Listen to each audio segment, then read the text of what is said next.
Welcome to the Glazier Nation podcast, where we uncover the best stories and the best practices of the glass and glazing industry. Whether you're a seasoned vet or just starting out your journey, this show is a great place for entertainment and a deeper understanding of our industry. I'm your host, John Spellman, and I'm truly honored to take you beyond the glass. Welcome back. My guest this week is Gustavo Leon. Gustavo is the VP of Onboarding for Glazier Nation. We talked about what onboarding actually entails, what his role is with Glazier Nation, and how he found the glass industry. As a second generationer working in this industry for 20-something years, it's still interesting to me how people not born into the industry kind of find it. Quick housekeeping: if you follow us on social media at Glazier Nation Podcast, you followed the whole March Madness bracket we did. If you don't follow us on social media, please do. Again, at Glazier Nation Podcast. And the reason being is I have a few more items from OmniCube to give away. We're going to do some trivia type stuff based on the podcast. You'll be able to find most of that content on LinkedIn. Anyways, had a blast chatting with Gustavo.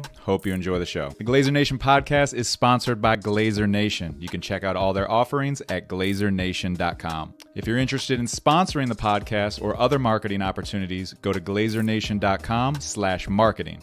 And if you have questions for me or you know someone that would make a great guest for the show, you can contact us on any of our social medias at Glazier Nation Podcast.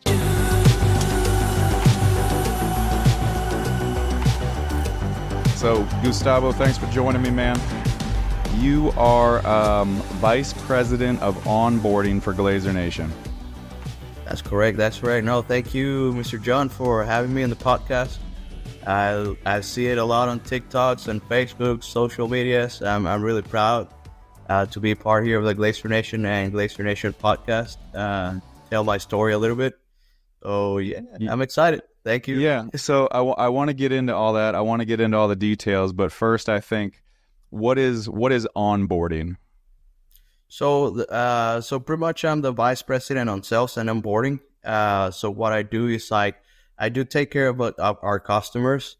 I want to make sure that we have top-notch quality control with them, make sure they're happy, and we provide top-notch quality for glaziers. I mean, if we have an issue, we don't want that to roll down and make a big problem. Mainly, it's just communication stuff that we can handle easily and quickly.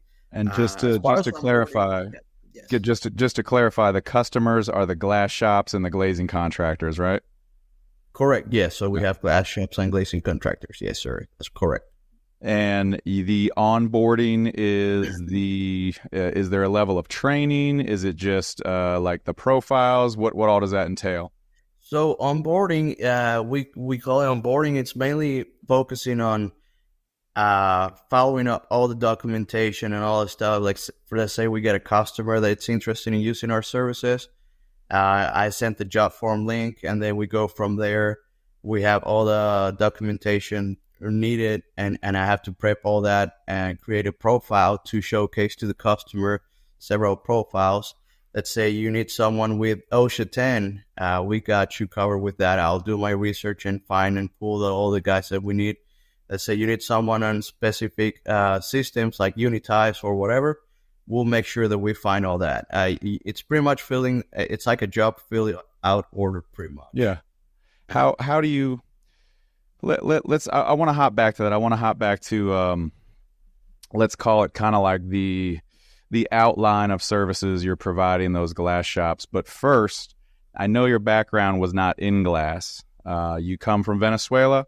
I know you've worked in wine sales. I know you've worked in landscaping. How does all those things eventually connect you with the glass industry and Glazier Nation? Well, I think it's funny because I've never liked sailing, but it's been on my resume since I came here to the United States. I mean, I'm a hard worker guy. I like to talk to people. I like to communicate and make good relationships. And I think that's why it makes it smooth. I don't see it as sales per se. I see it more as a networking and a service that I provide. I'm a very service guy forward. I came from Venezuela in 2011. Started here in Houston, and then did my community college, graduated from there real quick.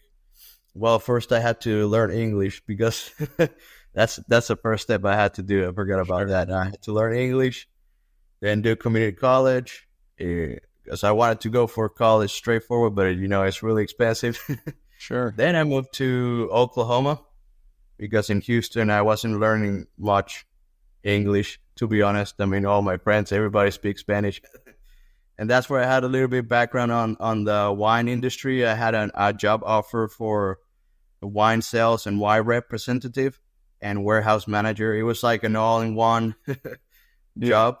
So I started visiting clients and I started learning from the industry and sales and all that. And I fell in love. I mean, I love my job. I love what I do. And that's the difference that I can show to our customers. I mean, the enthusiasm, the quality, the always be there for you no matter what. And the most important part of it is listening to your customers. I mean, Yeah. that's number one for sure. Well, I think there's different buckets of what you could call sales, right? And at least the one that works for me is kind of what you're describing, where it's more networking and being a solutions provider or a problem solver, right? It's not exactly. I think people will sometimes negatively associate sales with kind of like the used car salesman guy who's trying to sell you something that you don't actually need. He's not actually trying to fulfill.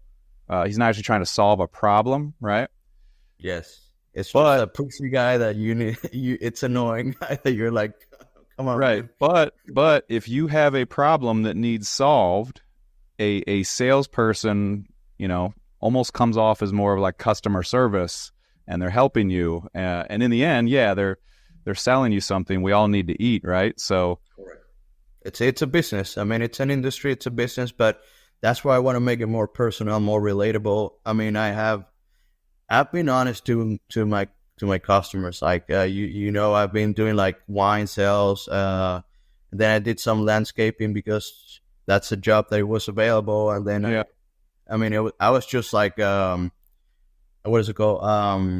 A technician, irrigation technician. And then I became the business developer for that area on the commercial side. And that's why I started to see the more commercial side of the business. And I liked it. I mean, it's something that I really like. And then I had a friend who introduced me to the glass industry back then, and I liked it. I fell in love. My dad is an architect and an engineer, and that's what drives me the most to this industry, because even though I didn't study that area, I mean, I'm in construction, so yeah.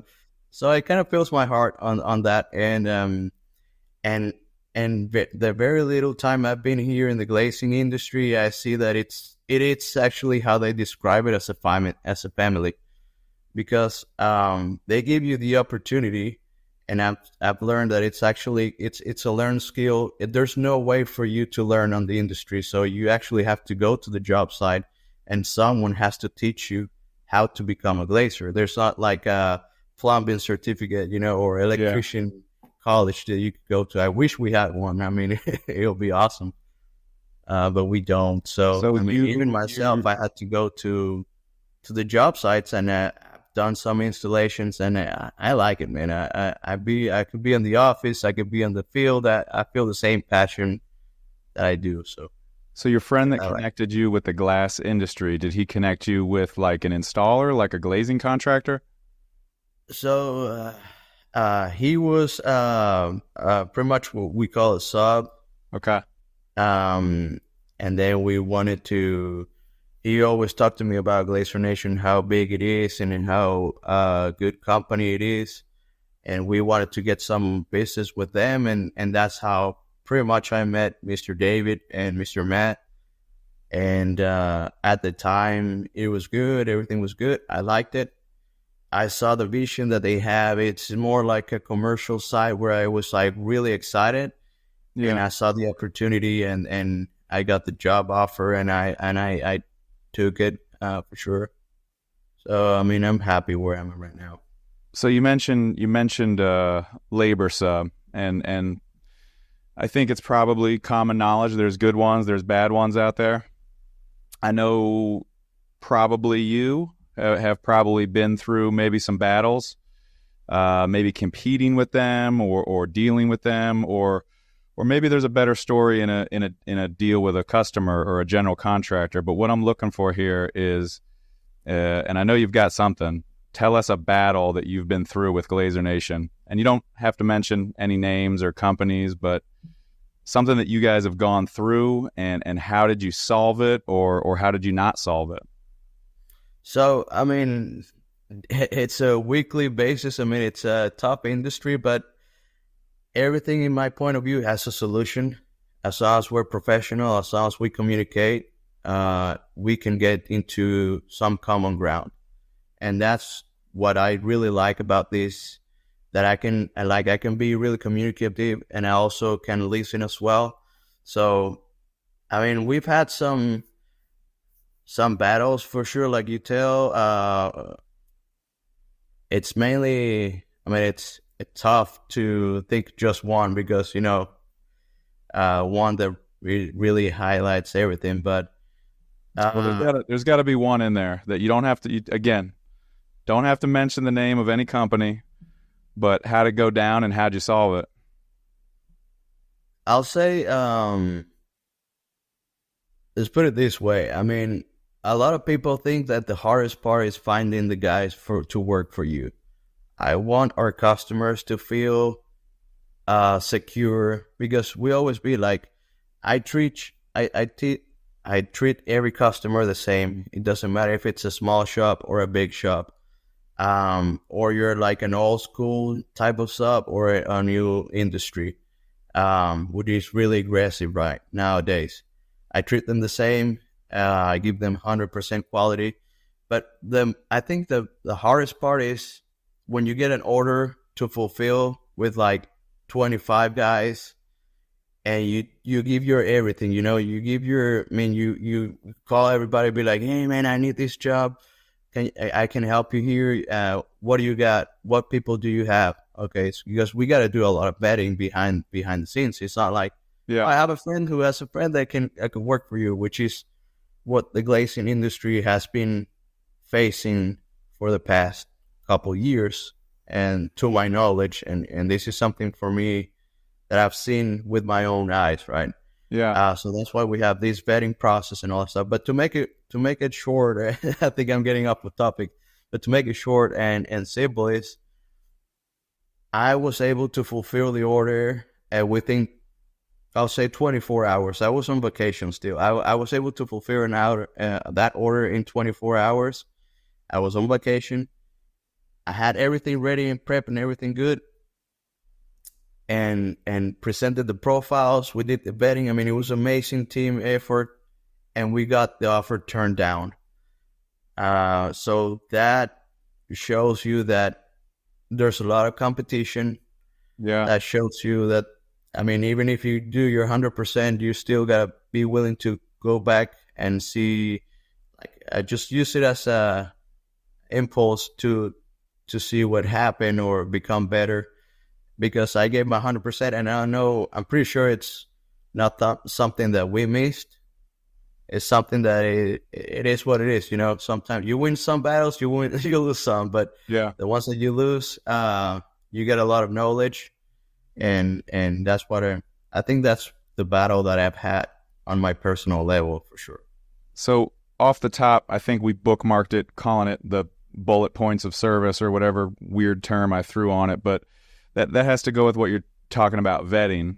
So, like, I guess what differentiates what you're providing glazing contractors versus what, I guess you'd call a normal labor sub is? Like, what is the difference? What are you providing? What's the added value? So first of all, we get our loyalty to our subs and the customers. We've had customers for over 8 years, and that we're really proud of.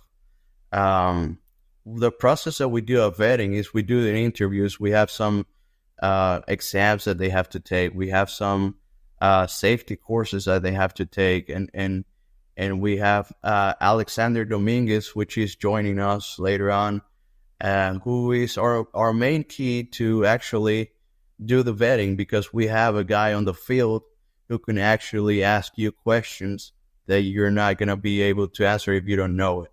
Yeah. So they say like certain steps to step. If you fail to do that, we're gonna know because he has a lot of experience on the field. So that's the service that we provide, an extra layer of vetting that we call as well. And not to negative sell, but the other guys are not necessarily doing that, or at least not all of them. Well, here's the thing, Mr. John, and it happens. I mean, I've seen it with my own eyes, like I tell you previously, where you said where you get an order, you get like, I need 10 guys, and all of a sudden you get 10 guys, but only 2 guys are glaziers, and the rest are just like fresh of the field apprentices, and you're getting charged something that to me is not fair to the customer. Because, I mean, we can have different rates. I'm not saying we're not going to set. I mean, we all have, it's a business. We all have to check and balance, that's for sure. But you're not going to charge your customer for something that it's not what you want to pay for. I mean, at the end of the day, it's a service that you provide. It's an extra service that you provide. I mean, I don't have the right word to it.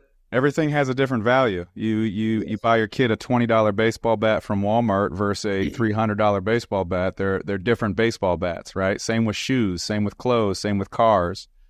Everything has a different value, and the customer wants to feel like they're getting what they're paying for, right?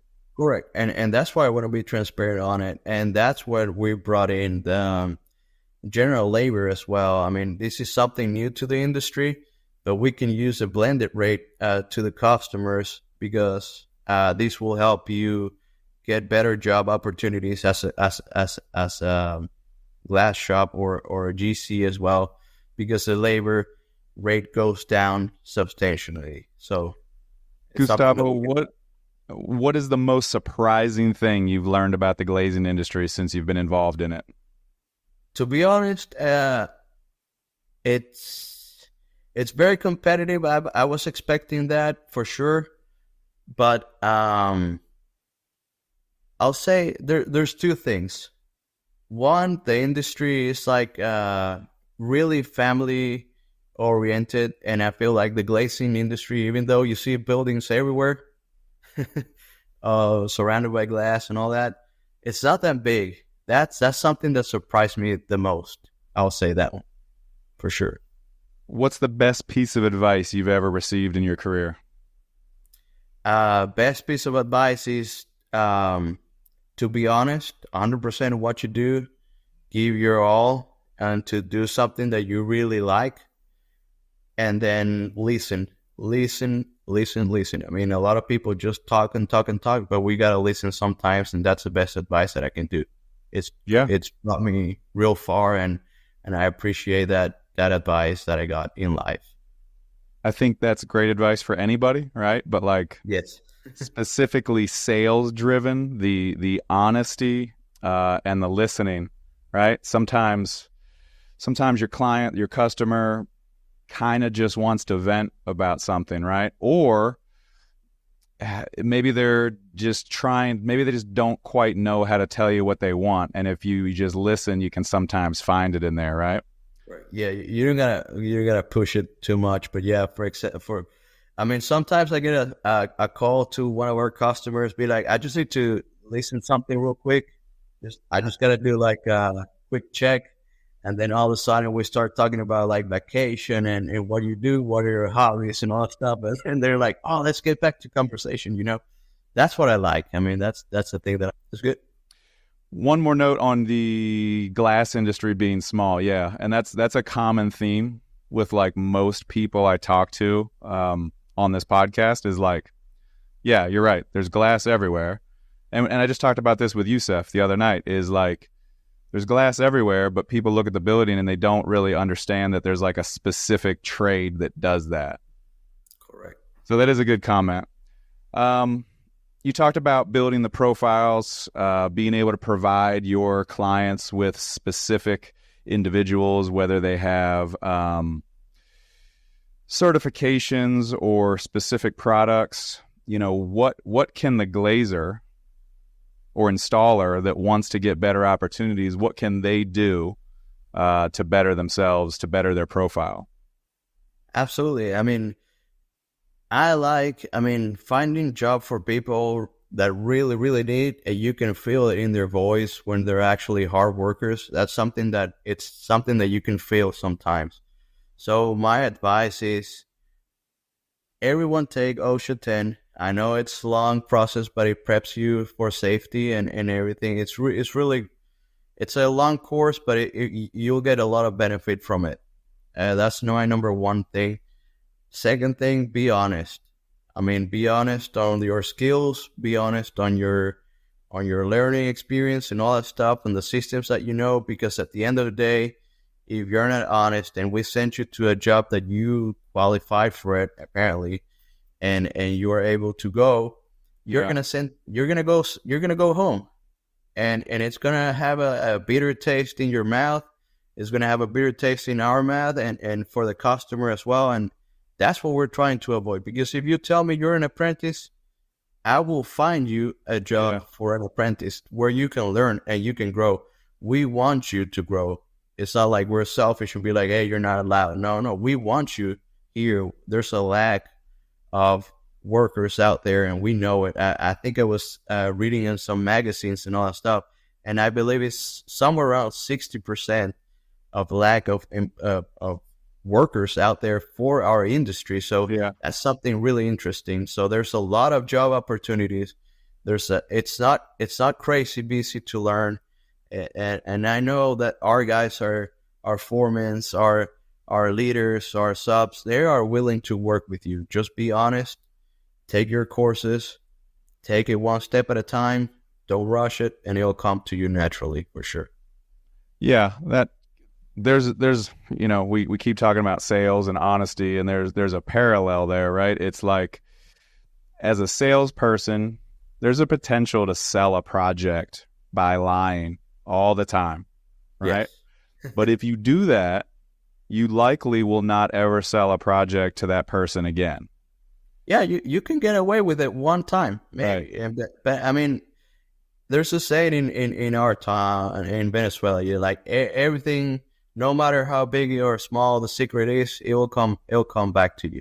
So the guy that lies and says he can do unitized curtain wall and he has no idea how to even put rubber in a storefront, that's going to be found out immediately, and he's not going to get more opportunities, right? But it's going to shut down his own doors at the end of the day, because I mean, nobody's going to be able to hire him after that, Right. But if he takes, what you call the apprentice job, which is maybe, I'm just making this up, $3, $5, $6 less an hour, whatever it is, doesn't matter.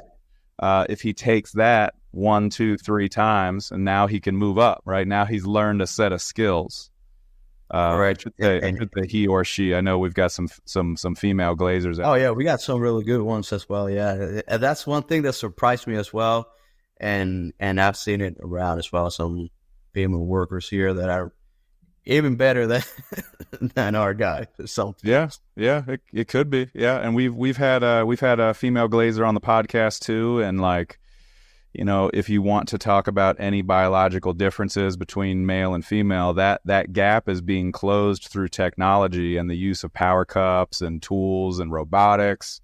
So many tools, so many things that makes our life easier. So that's what I'm saying. Like, just take your time, apply, be honest, and that way we're not looking bad to our customers either. It's because we rely on our workers as well. So that's one of the things that we put our trust into the workers, and our customers put the trust into us. So it's what I like. It's the networking, man. I mean, I like it a lot. Yeah. There's a lot of great stuff in our industry, and if you can get through the bad stuff, it kind of makes it worth it, right? I mean, it's financial. This industry has financially supported me my entire adult life, so it now supports my family. I've made a lot of friends. I've met a lot of mentors. The industry can be great for you. Correct. You told me, and I'm curious because I used to travel a lot. I used to travel a lot before kids, and I'm not going to blame my kids for the lack of travel. I'm going to blame me becoming a grumpy old man who doesn't want to go anywhere now. But it happens, yeah. I want to live vicariously through you. Where have you traveled through the United States that you enjoyed the most? Well, one thing that, and this is something really nice, one of my favorite places is New York. I mean, you go to New York and you see all the buildings and all that stuff. And this is on my early stages of coming here to Glazier Nation. So I was like, I'll say young, but young on my career path of glazing, and you start seeing like some sort of shapes and the buildings and how they do it. It's like, man, that's amazing how we can do all this stuff, because mainly you see just like windows, like housing and stuff like that. But when you see like real nice equipments, like buildings, like really impacted you, that's also one of my passions that actually started everything. In Venezuela, I was able to go to the beach in 45 minutes. Yeah. So that's the only thing that I do really miss a lot. Of course, my family and all that, but jumping into the car and just catching some waves and relaxing, taking all the stress out. I live about 11 minutes from the beach, so I can relate. Oh, man. That's crazy. Yeah, that's good. I've been to Miami as well. Beautiful buildings, beautiful city, beautiful people, community, everything. I've never been to California. That's something that I've always wanted to go to, but I haven't had the chance to go there yet. I've been to Spain. I've been to Aruba. So I've been traveling Mexico as well. I love traveling. It's like my hobby. I wish we were able to just stop the world and go for a week abroad and then come back and Sure. do nothing. I would still love traveling if I could skip the actual process of traveling. If I could skip the driving and the flying and just teleport to the place, I'd still. That would be cool, right? That Right. would be ideal. You get rid of the worst parts of traveling and keep the best parts of traveling. Yes. Well, Gustavo, appreciate it, man. Thank you so much for joining us. You have a great day, all right? Thank you. I appreciate it, guys. So